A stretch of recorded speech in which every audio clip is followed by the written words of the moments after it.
અત્યારે લગભગ બહેનોને બપોરે 2 થી 5ની અંદર એક જ કામ છે, શું ખબર છે? આમ ક્યાં સસ્તું મળે, ક્યાં સારું મળે. એમાં અમારા સુરતના શગુન ફેશનવાળા, હા 10માંથી 2 કે 3 રીલ્સ આવતી એટલે તમને એમ થાય એક વખત તો ત્યાં જવું જ છે, કેટલું સસ્તું મળે છે. પણ તમને 25 તારીખ વટાવે અને હપ્તાની કોઈ જાતની ચિંતા નથી. પણ આ પુરુષોને પૂછો, 25 તારીખ વટે ને પછી માથામાં 2-4 વાળ ખડતા હોય ને તો 15-20 વધારે ખરવા માંડે. શું કામ? એને ચિંતા છે કે હપ્તાને ક્યાંથી લાવશું, આ ભરશું ક્યાંથી. પણ એ ચિંતાની અંદર કદાચ તમે સાથ આપી શકો ને, મેં તમને કહ્યું એમ કે ધર્મ, અર્થ, કામ ને મોક્ષ. બીજો ફેરો અર્થનો ફેરો છે, ધર્મનો, કે મારા પતિ જ્યાં ધર્મનું કામ કરતા હશે ને ત્યાં હું સાથે રહીશ. બીજો ફેરો અર્થનો ફેરો છે કે મારા પતિ કદાચ ઘર ચલાવવામાં ઓછા ઉતરતા હશે, અથવા તો એની પાસે એટલી આવક નહીં હોય કે ઘર ચલાવી શકે, ત્યારે હું મારાથી બનતો પ્રયત્ન કરીશ ને મારું ઘર ચાલે.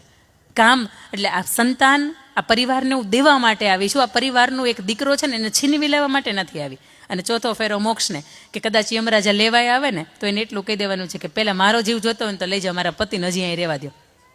આ ધર્મ, અર્થ, કામને મોક્ષના 4 ફેરા પર્યા પછી તમને આગળ એક નામ લાગે છે, એક ઓળખાણ લાગે છે. અને ઓળખાણની અંદર એટલી પણ મારે વાત કહેવી છે કે જ્યારે પતિ એના જીવનની અંદર આર્થિક કટોકટીમાંથી પીડાતો હોય ને ત્યારે તમે શું કરી શકો.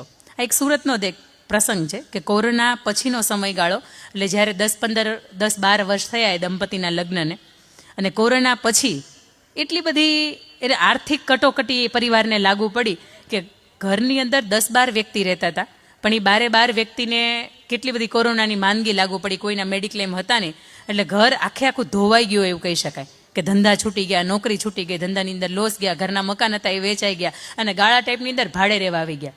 દીકરીએ B.Pharm કરેલું, પણ જે તે સમયે દીકરીને ના પાડી હતી કે જોબ તો નથી જ કરવાની, ઘરને હાંચવો. અને દીકરીએ સ્વીકારી લીધું હતું, કંઈ વાંધો નહીં, મારા પપ્પાએ પેટ પાટા બાંધીને મને B.Pharm કરાવ્યું, પણ ઘરે નોકરી નથી કરવાની, વાંધો નહીં, સાચવો બધાને. પોતાના સંતાનમાં 2 દીકરા. લગ્નના 12 વર્ષ પછી જ્યારે આવી કટોકટી આવી ને એટલે તરત વિચાર આવ્યો કે મારી પાસે શિક્ષણનો તો કરિયાવર છે ને, હું મારા પરિવારને પૂછી જોઉં, જો મને એ નોકરી કરવા દે અથવા તો મારી આવડત ઉપર મને કામ કરવા દે ને તો હું પરિવારને ક્યાંક મદદરૂપ થઈ શકું. અને એ પરિવારની અંદર 15-20 લાખનું કરજ ઊભું થઈ ગયું હતું. દીકરાની વહુને એવું કહેવામાં આવ્યું, કંઈ વાંધો નહીં બેટા, તમારાથી થાય એટલું કરો, પણ એટલું ધ્યાન રાખજો કે અમને હાચવતા અને ઘરની અંદર રહીને થાય ને તો કરજો. દીકરાની વહુએ સવારથી લઈને સાંજ સુધીમાં 4 થી 5 અલગ અલગ CBSE ટ્યુશનની પાળી શરૂ કરી. પોતાને મહેંદી આવડતી હતી, પોતાના અંદરની અંદર કોઈ પણ વ્યક્તિને મહેંદી શીખવી હોય કે મહેંદી કોઈકને કરવી હોય ને તો એના માધ્યમથી એને બીજાની ઘરે મૂકવા જવાનું, એટલે એના અંદરમાં એના 200 જેટલી દીકરીઓને એ કમિશન ઉપર, એના કામ ઉપર રાખી કે ભાઈ કોઈને પણ મહેંદી મૂકવી છે ને તો આ દીકરીનો સંપર્ક કરે એટલે આ વ્યક્તિ ત્યાં જાય, મહેંદીના જેટલા આવવાના હોય ને એમાંથી એને કમિશન મળી જાય. બીજું કે દીકરીને ચિત્રકામ ખૂબ ફાવતું હતું, સરસ મજાના પેઇન્ટિંગ, પોતે પોર્ટ્રેટ દોરે અને ઇન્ટરનેશનલ લેવલના જે પણ એક્ઝિબિશન થાય ને એની અંદર પોતે મોકલે અને ડોલરની અંદર એની કમાણી શરૂ થાય. આવા 4-5 પોતાની આવડત મુજબ, પોતાની ક્ષમતા મુજબ અને પોતાના કળા કૌશલ્ય મુજબ એક ધંધા છે એ શરૂ કર્યા, ઘરની અંદર બધાને સાચવતા. અને આખરે 1 વર્ષના અંતરાલ પછી 1 વર્ષના અંતે 11,89,000 રૂપિયાની કમાણી કરે સાહેબ. અને કહેતા બહુ ગર્વ થાય કે એમાંથી 10 લાખ રૂપિયા પોતાના પરિવારની અંદર પોતાના પતિનું જે કરજ હતું ને એ ભરે. આને સાચી પત્ની કહેવાય. જીવનની અંદર કટોકટીનો સમય આવે, જીવનની અંદર આર્થિક તંગીનો સમય આવે, બાપને આંગણે જેવી રીતે ઉછર્યા હોય ને એવા ત્યાં તમે જાઓ ને તો એવું તમને નહીં મળે. અને તમારી મારી સામે સીતાજીનું શ્રેષ્ઠ ઉદાહરણ છે કે એની પાછળ એના ફૂલ ગૂંથી દેવાવાળા હોય, એને માથું ગૂંથી દેવાવાળા હોય, એને સ્પ્રે છાંટી દેવાવાળા હોય, એને ભોજન બનાવી દેવાવાળા હોય, એની પથારી કરી દેવાવાળા હોય. આવા એ મિથિલાની અંદર પોતે ઉછર્યા હતા. અને અહીંયા આવ્યા ને 14 વર્ષના વનવાસની અંદર આ બધું સુખ એક ઝાટકે ચાલ્યું ગયું. પણ તેમ છતાંય તે જ્યારે અગ્નિની અંદર સમાયા, ધરતીની અંદર એ અગ્નિ પરીક્ષામાંથી પસાર થઈને ધરતીની અંદર સમાય ને ત્યારે 2 હાથ જોડીને પ્રભુ શ્રીરામને એવું કીધું હતું કે ત્વમેવ ભર્તા ન ચ વિપ્રયોગ, જન્મો જન્મ મળો ને તો તમે જ પતિ સ્વરૂપે મળો. પણ કદાચ આજની સિયા એવું કહેતી હશે કે હવે તમે ભટકાતા નહીં, આ જન્મ આપણો છેલ્લો જન્મ, હવે આ આવતા જન્મે તમે ભટકાવો ને તો હું મારો રસ્તો બદલી નાખીશ, પણ તમે નહીં આવતા.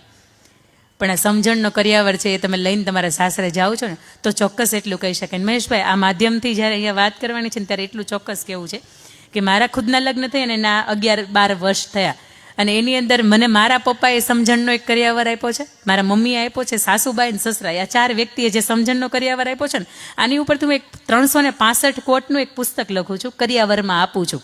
એટલે એક ત્રાજવું છે ને એક બાજુ સંપત્તિ છે બધી, અને એક બાજુ એ કરિયાવરમાં આપું છું, એ પુસ્તક છે. આવતા વર્ષે આપણે જ્યારે લગ્ન છે ને ત્યારે આપણે એનું વિમોચન ગોઠવી નાખીએ. એની અંદર 365 અલગ અલગ નાના નાના વાક્યો છે.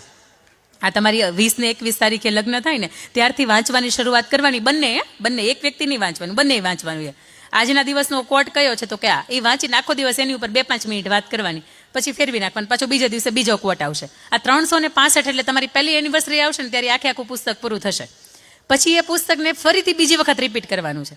2 એનિવર્સરી પૂરી થાય એટલે ચોક્કસ એટલું કહી શકાય દુનિયા આમ નહીં આમ થઈ જાય, આ ગ્રહ કદાચ પૃથ્વી અહીંથી ઉડીને મંગળની આગળના ભાગમાં વહી જાય ને તોય એ 365 કોટ 2 વખત 2 દંપતીએ વાંચ્યા પછી ચોક્કસ તમે 2 વ્યક્તિ એટલું નક્કી કરી શકો કે ગમે એ થાય આપણું લગ્ન જીવન ક્યારે ભાંગવું જોઈએ જ નહીં.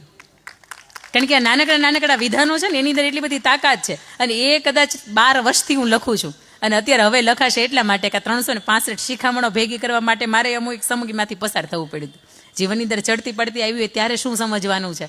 આ બધાની વચ્ચે જ્યારે દીકરીઓ એક બાપની ગેરહાજરી છે અને ત્યાં મહેશભાઈ રૂપી પપ્પાનું એક તમને સાથ મળ્યો છે, સહકાર મળ્યો છે. મેં તમને હમણાં વાત કરી હતી એમ કે આણું, જીયાણું ને કરિયાણું આ ત્રણેય એક જગ્યાએથી જ્યારે મળે છે તમારા જીવનની અંદર આણું તો કે અહીંયા પપ્પા પૂરું પાડશે. જીવનનું નાણું કે કરિયાણું જીવનની અંદર કદાચ એકલા થઈ જાઓ અને કોઈ અઘટિત ઘટના બની જાય અને ત્યારે શું કરવું, જો કોઈ માધ્યમ ન દેખાતું હોય ત્યારે પણ મહેશ પપ્પા ઊભા છે. માત્ર દીકરીને માંડવેથી આંગણેથી વળાવી દેવું આટલી જ જવાબદારી પૂરતા નથી, એ દીકરીને ખરા અર્થથી સ્વીકારી છે કે આખી જિંદગીમાં જ્યાં સુધી એ દીકરી જીવે છે ત્યાં સુધી એના સુખ અને દુઃખ મારે ઉપાડવાના છે, ત્યાં સુધી એના સુખ દુઃખ છે, એ મારા સુખ દુઃખ છે. આપણે બધાએ પ્રાર્થના કરીએ કે મહેશભાઈને ઈશ્વર છે એ ખૂબ આયુષ્ય આપે, ખૂબ આવા કામ છે એની અંદર ઈશ્વર છે નિમિત્ત બનાવે. અને દીકરીઓ જ્યારે આ આંગણેથી ત્યાં જાઓ છો ત્યારે આપ સૌને એક છેલ્લી પંક્તિની સાથે મારે વિદાય આપવી છે. બાબુલ કી દુઆએ લેતી જા જા તુજકો સુખી સંસાર મિલે, માયકે કી કભી ના યાદ આયે સસુરાલ મેં ઇતના પ્યાર મિલે.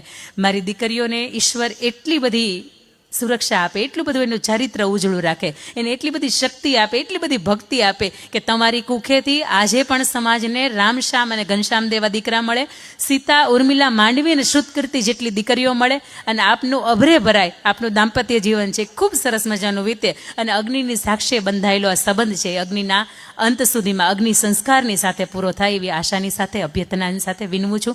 ભારત માતા કી જય. જય જય ગરી ગુજર.